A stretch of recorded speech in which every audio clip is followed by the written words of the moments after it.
સામાજિક વિજ્ઞાન ધોરણ 7 નું આપણે અગાઉના લેક્ચરમાં આપણું ન્યાયતંત્ર એટલે કે આપણા રાજ્યનું ન્યાયતંત્ર વિશે આપણે ભણ્યા. વડી અદાલત ક્યાં આવેલી છે? તો કે અમદાવાદમાં આવેલી છે. તે કયા કામ કરે છે એના વિશે આપણે માહિતી મેળવી. અને હવે આપણે જોઈએ કે આપણી સરકાર આરોગ્યના કયા કામો કરે છે એના વિશે આપણે માહિતી મેળવીશું. તો આરોગ્ય એટલે શું? પહેલા તો એ સમજીએ આરોગ્ય શબ્દનો અર્થ શું છે. તો કે આરોગ્ય એટલે શું? તો કે આરોગ્યને સ્વાસ્થ્ય કે તંદુરસ્તી કહેવાય છે. અને હવે આરોગ્ય એટલે શું? તો એની વ્યાખ્યા કે એનો અર્થ એના વિશે સમજીએ કે આરોગ્ય એટલે શારીરિક, માનસિક એટલે મગજને લઈને જે કહેવાય ને એને માનસિક કહેવાય. વિચારવાની શક્તિ હોય તે. હું તમને એમ પૂછું કે વિચારવાનું કામ કોણ કરે? તો મગજ કરે. તો આ માનસિક કહેવાય કે વિચારવાની જે શક્તિ હોય છે. તો શારીરિક, માનસિક અને આધ્યાત્મિક ક્ષય કુશળતાની સંપૂર્ણ અવસ્થા એટલે આરોગ્ય કહેવાય છે. હવે આરોગ્ય એટલે ફક્ત રોગોની ગેરહાજરી કે શારીરિક દુર્બળતા નહીં. દુર્બળતા એટલે સાવ ટુકડો પાતળો માણસ હોય તે. તો એ ફક્ત રોગોની ગેરહાજરી છે કે મને કોઈ રોગ જ નથી. અને એ રોગોની ગેરહાજરી કે શારીરિક દુર્બળતા જ નહીં, પરંતુ આરોગ્ય એટલે શું? તો કે આરોગ્ય એ શારીરિક ક્ષેમ કુશળતાની સિદ્ધિ કહેવાય છે. અને વ્યક્તિનું કોઈ પણ વ્યક્તિ હોય એનું કૌટુંબિક અને સામાજિક જીવન જે આપણું છે રોજની જે ક્રિયા છે તે એ સામાજિક જીવન છે એ ઉત્તમ બને તે માટે સૌથી પહેલા તેનું સ્વાસ્થ્ય સારું રહે તે મહત્વનું છે. જો આપણું સ્વાસ્થ્ય સારું રહે તો આપણા કુટુંબના જે પણ સભ્યો છે તેને આપણે હસતા રમતા સાથે રહી શકીએ. જો કોઈ પણ રોગ આવશે તો આપણું સામાજિક જીવન ડામાડોળ થઈ જશે. તો આપણું આરોગ્ય પણ સારું રહે તે માટે પણ આપણી સરકાર કાર્યો કરે છે. અને તંદુરસ્ત માનવ સંસાધનથી જ રાષ્ટ્રનો સર્વાંગીણ વિકાસ શક્ય બને છે. આપણે માનવ સંસાધન કહેવાય. આપણે અત્યારે કોરોના છે તો કેટલા લોકો મરી ગયા હશે એ આપણે સાંભળ્યું છે. તો આ પગલાં લે છે કે એની રસી શોધવાની, એના માટે શું કરવું જોઈએ, આ બધી જ માહિતી છે જે સરકાર એના કાર્યો કરે છે. તો આપણે આરોગ્ય વિશે ભણવાનું છે. એમાં કયા કાર્યો કરે છે એના વિશે જોઈશું. અને સૌથી સારું તો કે સ્વાસ્થ્ય સારું રહે તે જ મહત્વનું છે. હવે આપણે જોઈએ આગળ કે જાહેર સ્વાસ્થ્ય સેવાઓ છે તેમાં કેવા કાર્યો થાય છે એના વિશે માહિતી મેળવીશું.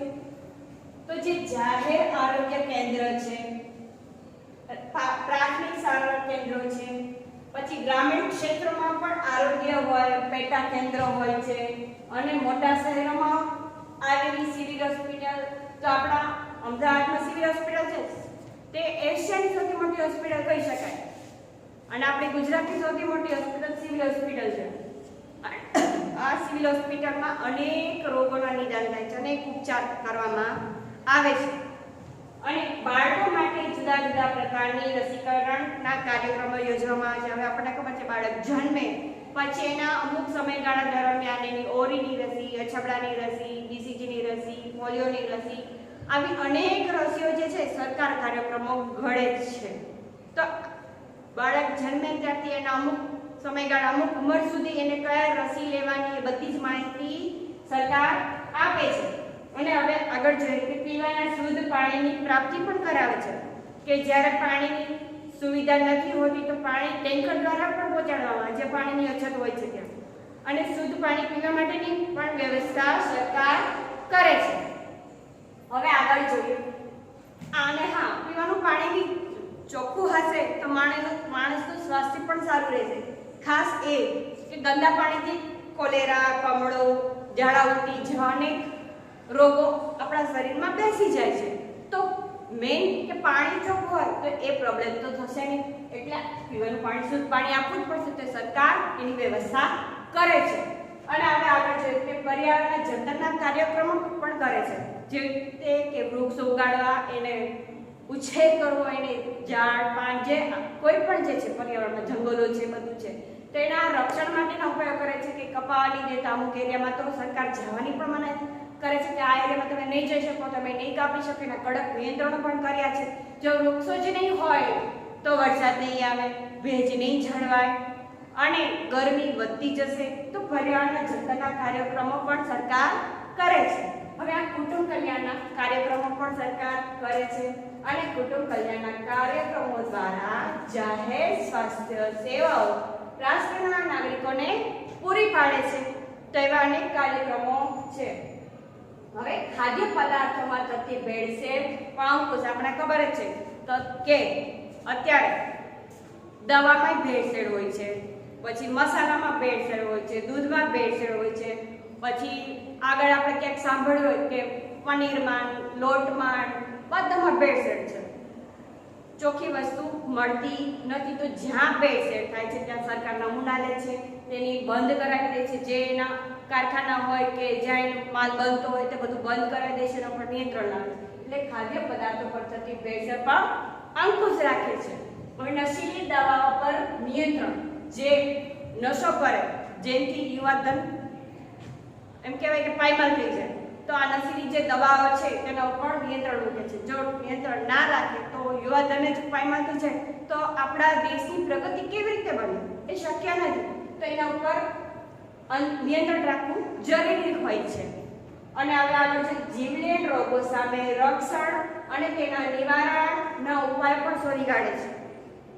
આપણે અત્યારનો દાખલો લઈએ કે કોરોના છે તો એમાં અમુક સમય દરમિયાન માણસનું મૃત્યુ થઈ જાય તો જીવલેણ રોગ જ કહેવાય.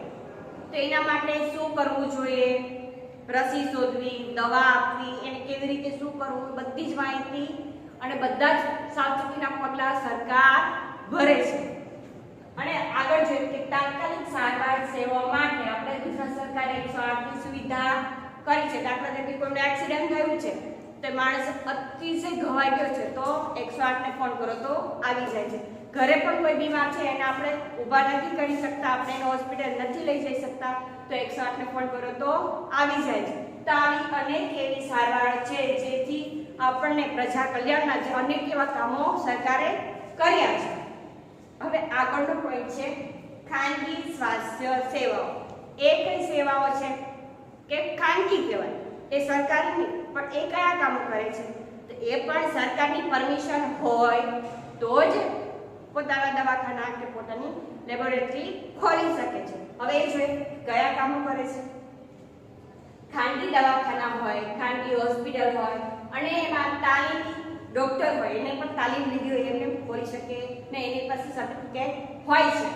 અને તાલીમી તથા સરકાર માન્ય ખાનગી, જો સરકાર માન્ય જોવા જોઈએ ડોક્ટરો પણ, અને એના દ્વારા નાગરિકોને સ્વાસ્થ્ય સેવાઓ પૂરી પાડવામાં આવે છે. આપણને ખબર છે ગુજરાત રાજ્યની વસ્તી કેટલી છે, ભારતની વસ્તી કેટલી છે, તો સરકારી હોસ્પિટલ છે તે એમાં કોઈને ના જવું હોય અથવા બહુ જ ભીડ હોય અને અતિશય એવી ઇમરજન્સી હોય તો માણસ ખાનગી હોસ્પિટલમાં જાય છે, ખાનગી સ્વાસ્થ્ય સેવાનો લાભ લે છે. તો આવી સ્વાસ્થ્ય સેવાઓ પૂરી પાડે છે. હવે રોગોના નિદાન કરતી ખાનગી લેબોરેટરી પણ કાર્યરત છે. મેં હમણાં અગાઉ પણ કીધું કે જે ખાનગી લેબોરેટરી કહેવાય છે તે પણ ઉપલબ્ધ છે, જેમાંથી અનેક રોગોના નિદાન, તો પહેલાં તો લોહી ટેસ્ટ કરે કે આ માણસને શું તકલીફ છે, તો લોહી કરે તો આ ક્યાં જવું પડે? લોહી ટેસ્ટ કરાવવા તો લેબોરેટરી. તો એ પણ ઉપલબ્ધ સેવાઓ છે. અને વિવિધ રોગોના નિદાન અને ઉપચાર, પહેલા નિદાન કરે કે શું પ્રોબ્લેમ છે, પછી એનો ઉપચાર કરવામાં આવે કે દવા આપવામાં આવે. તો આ ઉપચાર માટે કામ કરતી વિશિષ્ટ ખાનગી હોસ્પિટલ અને સ્વાસ્થ્ય સેવાઓ પૂરી પાડે છે. હવે આપણે આગળ જોઈશું કે રાજ્ય સરકાર આરોગ્ય માટે કયા કાર્યો કરે છે, એના વિશે આપણે જોઈશું.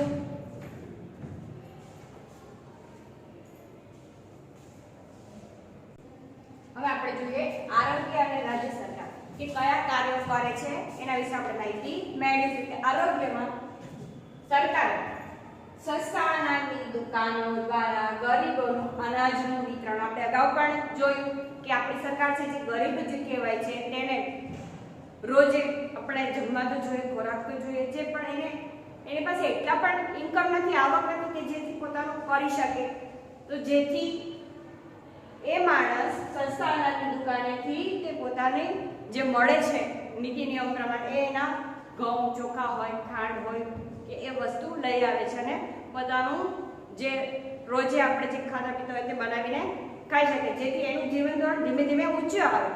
અને આગળ જોઈએ તો એક સરકાર છે કે ઓરી, અછબડા, પોલિયો વગેરે રોગોના નિયંત્રણ માટે રસીકરણના કાર્યક્રમો કરે છે. હવે આપણે ખબર જ છે કે જે નાનું બાળક હોય જન્મે ત્યારથી જેને રસી શરૂ થઈ જાય છે એને અમુક સમયગાળા એટલે કે 5 વર્ષ, 10, અત્યારે તો 17 વર્ષ સુધીની રસી મૂકવામાં આવે છે. અને એમાં સૌથી તો નાના છોકરાઓને ઓરી હોય, અછબડા હોય, બીસીજીની હોય, પોલિયોની રસી હોય, તો આવી અનેક રસીકરણના કાર્યક્રમો જે છે સરકાર ઘડે છે અને એની માહિતી પણ આપે છે ટીવી દ્વારા, પછી છાપવામાં આવે છે અને ઠેર ઠેર એના કેન્દ્રો ખોલવામાં આવે છે. પોલિયોના રસીના તમે જોયું હશે. તો આ સરકાર જે છે કે રોગોના નિયંત્રણ માટે રસીકરણનું કાર્ય કરે છે. હવે ખાસ કે દારૂબંધી, આપણા ગુજરાતમાં દારૂબંધી છે. જે દારૂ પીવે એને સરકાર પકડીને લઈ જાય, જેલ પણ થાય, સજા પણ થાય છે. આમ તો જે દારૂ પીવે એને તો ઘર સંસાર હોય તે તો પાયમાલ થઈ જાય છે એની પાછળ, એટલા માટે દારૂબંધી છે. એના અનેક કારણો છે. હવે આગળ છે પદાર્થોમાં થતી ભેળસેળ પર નિયંત્રણ. આપણે અગાઉ પણ ભણી ગયા કે અનેક એવા ખાદ્ય પદાર્થો છે આપણને ખબર પડતી નથી, પણ કલર એવો સરસ મજાનો હોય તો આપણને લાગે ચલો લઈ લઈએ. દાખલા તરીકે વટાણા તો એટલા મસ્ત લીલાછમ હોય પણ એમાં ભેળસેળ વાળા હોય છે, કલર વાળા હોય, ટૂંકમાં એવું કહેવાય. અને આવા તો અનેક એવા છે. મસાલા છે, મરચું હોય તો એના કલર સરસ હોય પણ એ આર્ટિફિશિયલ કલર હોય છે. તો આવા અનેક એવા છે જેમાં ખાદ્ય પદાર્થોમાં ભેળસેળ થાય છે.